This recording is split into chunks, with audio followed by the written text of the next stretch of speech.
Salut à tous. Bonjour à tous. Bonjour Malélie. Ça va? Bah ça va très bien et toi? C'est incroyable, on se retrouve devant la caméra. Alors, ce week-end, le buzz, ça a été la vidéo avec Weidman qui se déglingue le tibia. Alors, on va essayer de vous expliquer pourquoi c'est arrivé et surtout comment ça ne vous arrivera pas. On va faire en sorte que ça ne vous arrive pas en tout cas.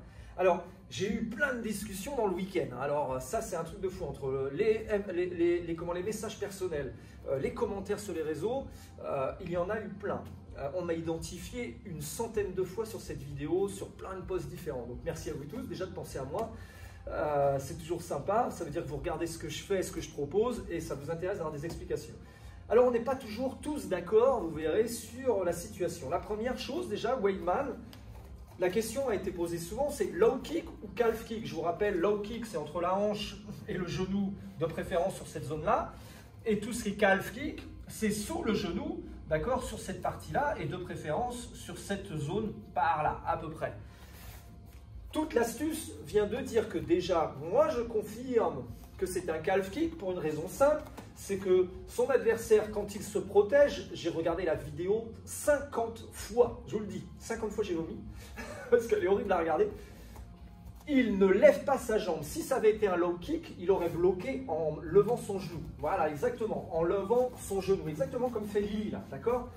Là, oui, low kick, mais quand il frappe, son adversaire ne lève même pas le talon, à peine de quelques 1 cm. Donc il frappe vraiment sur cette zone-là et il tourne légèrement. Voilà, sa façon de contrer, mets-toi de face, Lily. Il tourne légèrement, elle est en garde et regardez comment il fait pour bloquer. Exactement ça, vous avez vu, il met un angle un peu ouvert vers le tibia de Weidman. C'est ce qui a fait que ça a pété. Je vous explique les grandes lignes. Il y a plusieurs coachs qui sont d'accord avec ça, d'ailleurs, avec ce que je vais vous dire, dont un, James Chiavo. Je vous conseille d'aller le voir sur sa page Facebook, sur son compte Facebook également personnel ou Instagram. C'est pour moi, il est dans le top 5 des meilleurs coachs de France. Et donc, on a les mêmes avis là-dessus. Le calf kick, quand on l'utilise, il y a plusieurs raisons. Lily, on en a déjà parlé plein de fois. La première raison, c'est laquelle? Alors, la première raison, déjà, c'est qu'on va l'utiliser souvent pour faire des feintes. C'est-à-dire que je vais pouvoir venir feinter, par exemple, au niveau de la jambe pour ensuite repartir peut-être avec un cross.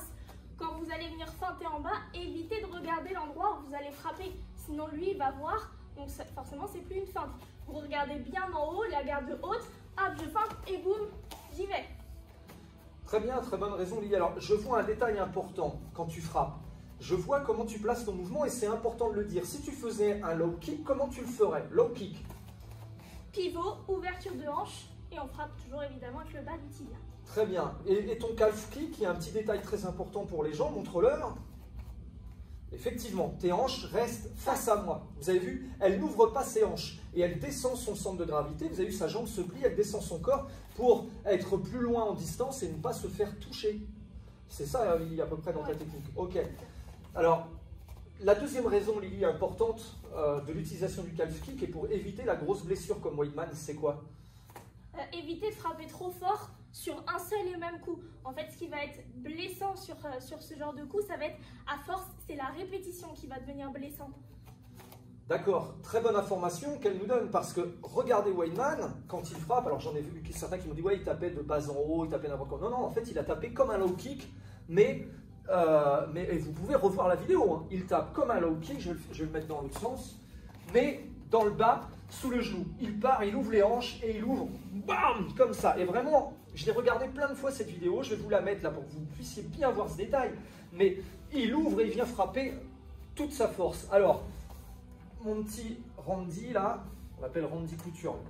Alors, très important, on va vous montrer quand même un petit détail, c'est-à-dire que le tibia, vous avez vu, je te rappelle que cet os-là, ton chien est parti avec un jour. Hein. C'est-à-dire qu'il y a des bouts de dents. Il y a des bouts de dents, c'est ça. Donc, vous voyez, c'est très, très important. Le tibia et le péroné qui sont là, qu'on n'appelle plus péroné aujourd'hui, mais bon, c'est pas très grave. La partie la plus épaisse, vous la voyez, en fait, elle est sur la partie haute, d'accord? Et la partie la moins épaisse, elle est sur la partie basse. Quand elle utilise son coup et qu'elle vient frapper d'accord? Si elle frappe avec la partie basse et qu'elle vient taper dans la partie la plus grosse et plus dure, vous imaginez bien qu'au moment où son adversaire vient faire le blocage, cette action-là, elle ne pardonne pas et les deux parties-là ont cédé, d'accord? Et puis cédé dans une façon visuelle un peu horrible. Je le mets comme ça, c'est pas très grave, d'accord? Donc, chose essentielle, quand on frappe, Lily, tu vas remontrer, à prendre en compte, c'est elle descend, elle ouvre, elle frappe. Voilà, vous avez, elle garde bien ses hanches vers moi. Voilà, et ensuite, elle peut enchaîner ce qu'elle a envie. Elle va frapper, elle va faire ceci, il y a plein d'actions possibles, hein, mais l'important, c'est, ça sert un peu de feinte, et c'est l'accumulation des coups qui blesse. C'est certainement pas un coup violent qu'il faut faire en espérant que ça va casser quelque chose, parce qu'au mieux, ça casse son propre tibia. On est d'accord, Lily, avec tout ça? Merci en tout cas pour ta démo technique, elle était nickel. Alors oui, je suis d'accord avec Steve, par exemple, un combattant de MMA. Je vous invite aussi à suivre, très intéressant toujours. Alors oui, il y a plein de paramètres qu'il faut prendre en compte. Parce que sur ce genre de combat, il y a son cutting à l'avance, le stress du combat, la fatigue de l'entraînement, le timing, d'accord, le timing de la percussion.